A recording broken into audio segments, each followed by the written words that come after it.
Welcome to my channel, everyone, where I plead my absolute ignorance about absolutely everything. Listen, I'm sitting on my sofa and I'm scrolling through YouTube and I'm learning a lot of stuff. And then in the very next video, there is an argument that contradicts everything that I just learned. And I learned something, I try to go tell my friends and I muddle everything up and they wish I would stop talking because I'm not getting it right. I'm not getting it across like I could be. And so what I want to do is I want to make videos that'll show one side of the story and then the other side of the story right next to it. Here we have a vegan versus a farmer, and I'll let you take a second to guess which one is the vegan. Now, we all know that vegans believe that their way is healthier than the opposing side, which is meat eaters. But let's say we get rid of that argument and we focus on their other main argument. Why it's not good to be bad to animals. Let's take a listen. You're a speciesist, and I'm not. You eat animals, you wear them, you exploit them, you pay for them to be incarcerated, kidnapped. And vegans, they don't. Do you know what speciesism is? It's the first form of racism that's taught. And unfortunately, our parents shoved corpses down our throats without us ever consenting when we were small. I think that we have a right to maintain our vegan virginity. We have a responsibility when it comes to the younger generation not to feed them any corpses because they just can't consent to it. Imagine if you are able to grow up and at the age of 18, you then can make up your own mind about what you put in your body. But when you're little, your parents make sure that you are safe and pure and clean. Later on, obviously, you can make up your own mind, and hopefully by then you'll realize, hey, I'm a healthy, happy vegan, and you won't end up eating any animals. Whoa, so there's a lot to unpack here. She's equating eating meat with being racist against animals. I guess you could look at it that way. Technically, we value human life over animal life since we've determined that eating animals is acceptable, right? Eating humans is generally frowned upon. That whole bit where she says children can't consent to eating meat. Jeez. Like, I would imagine most vegans find themselves on the liberal side of things, so I wonder how she would reconcile what she just said with gender-affirming care for minors. Yee. But that's way off topic, so let's continue with more of her perspective. But you're not a lion. And I can also picture all of you saying, what about the people up north? Aren't you being racist or somehow a colonist or whatever? Like, I'm not talking about people who have no choice. You have a choice. You have moral agency. You can make the decision to be kind-hearted, to buy lentils, beans, tofu, everything in the grocery store except the corpses and anything stolen from animals. So that's the crux of her argument in this particular video. She's not saying that veganism is healthier. She's saying that she just doesn't like us hurting other life forms. And honestly, I can respect that. I've watched so many videos of cows and sheep behaving a lot like dogs. They want to play and they feel happy and sad. They want love. They're cuddling. And to think that that cute animal is going to be butchered, I hate that thought. I really do hate that thought. But does it make me happy to find out that the suicide rate has gone up? No, it really doesn't. It makes me feel really sad. Why, you might ask? Well, because these are all people who had the potential to care. Maybe many of them didn't even know what happens to the animals. Or maybe they did. Maybe that's exactly why they took their own lives. Okay, now she's starting to sound a little crazy, saying that people are self-deleting because they're unhappy that animals are being butchered for food. Okay, let's hang on to her point that eating meat is inhumane. And now let's see what the farmer has to say. He's about to plant some crops. First is run the offset discs around the edge of the paddock to put a fire break in. Then I want to burn out all the dry vegetable matter in here. So the mice were going to be in for a pretty hard time. Then I would have let it sit for a little while and let the grass germinate and the weeds germinate. And then I would have got the boom spray in and boom sprayed some herbicide and got rid of all the grass and weeds that were growing.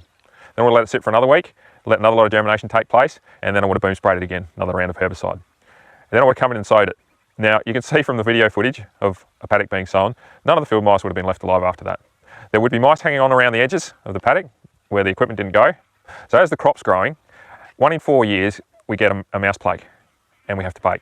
So in a mouse plague, the numbers can go over 1,000 mice per hectare. And we start to notice damages at around about 500 mice per hectare, which is sort of 200 mice per acre. That's when we start to notice some damage in the crop. So then we start baiting for that. This oat crop would yield 30 tonne from this 10 hectares. A bad year, we're going to get nothing. So we'll call it 15 tonne of oats. And that's probably a bit high. It's probably going to be more like 10, but just because we'll be ultra conservative with these numbers and we'll say we'll get 15 tonne of oats. So we're going to get around about 45 million calories from this 10 hectares. So 45 million. Now, the initial sowing, we know from these hay bales, we're going to kill 2,000 mice. Then we're going to kill another 200 on average through the course of the growing period, and they'll be baited. So there's another 2,000. So we're at 4,000 animals. Once the oats are ready to be reaped, we'll run a header in here, and we'll strip off all the grain. So any mouse that has survived or bred back up from our baiting program will be starved out, and they'll be exposed to predators. So the ones that aren't crushed up by the machine, and very few actually go through the header, those that aren't killed by the header are starved, or the predators can pick them off. So there's another, we'll say another 100 per hectare from that. So we're at 5,000 mice per hectare. Per million calories for this field, we're going to kill over 110. Just field mice alone, we're not talking about all the other sentient animals like the birds and the lizards and the snakes. So just field mice alone, we're going to be at about 110 sentient animals per million calories. Wait a second. To plant and harvest the crops that the vegan lady wants us to eat, we're still killing animals? And it sounds like thousands of them? Being crushed up and ground by a tractor doesn't sound all that humane. Now, these hay bales, if I just ran sheep in here, I could run 20 sheep, 20 ewes.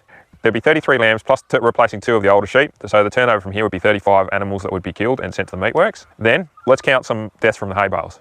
So I'd have to lock off 2 acres in here and get 7 hay bales. That's how many I would need to feed those sheep over the summer periods. Let's say I kill the same number as harvesting, and it's not going to be that because very few animals actually get killed when you mow hay. Hay is very different to a crop because you mow the hay down before the grasses run up to head, so there's no seed heads, you mow it before that. It falls on the ground, you let it dry, and then you rake it up and put it into the baler. And then the grass continues to run up to seed head. So that all the complex ecosystem remains. Let's say we kill 200 sentient animals. I've never seen a mouse go into the mower. I've seen snakes, lizards, and I've run over a rabbit, which must have been very sick because the speed the mower goes, most rabbits would just run away. They don't have a problem with it. But I have seen a rabbit go through the mower. So let's say I kill 200 sentient animals making these hay bales. And that's going to be an extreme number. That's very high. That includes snakes, lizards, and rabbits, and mice. We haven't included all those animals in the calculation for the cropping. 235 animals are going to die. So that equates to about 66 sentient animals are going to die to produce 1 million calories of meat from this place.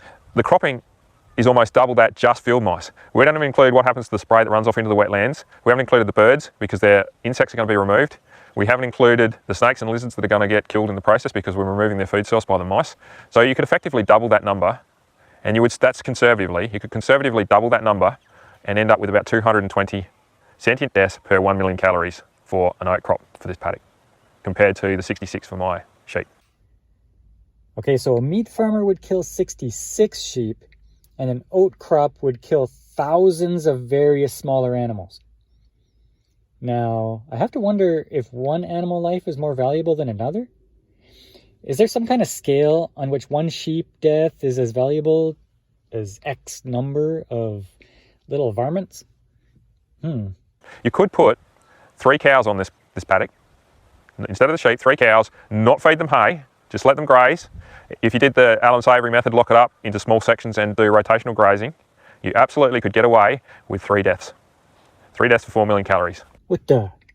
If we're going to kill animals regardless of whether we raise livestock or grow crops, it seems as though we kill far less animal life per food calorie generated if we rear livestock. Am I right on that? Fewer animals are killed and can feed a lot more people. So the humane thing to do is have a meat-heavy diet. I know a lot of people out there feel a lot more attachment to larger animals, but I've seen mice being so cuddly and loving, and bunnies. Just think that one day the farmer goes to grow a crop and the baby mice are wondering why daddy isn't coming home. Doesn't that make you sad? But don't worry, the baby mice are going to go through the turbine too. It's all heartbreaking. But I think if we can make our food system so efficient that we kill less life to feed more people, that's the best strategy. I feel for the vegan lady. I get it. I don't want the animals to die either. It's sad. I used to kill the bugs that got in my house. Now I trap them and release them outside. I know, to most people it's just a bug. It's easier to just crush it. But it's also another life form, and maybe it has memories and feelings and family. I don't know. But why just snuff it out like that? So I release it outside. So what do you think? Let me know in the comments. Is eating meat speciesist? Or is it speciesist to say it's okay to kill one type of animal, but not another type? Answer that, vegan lady.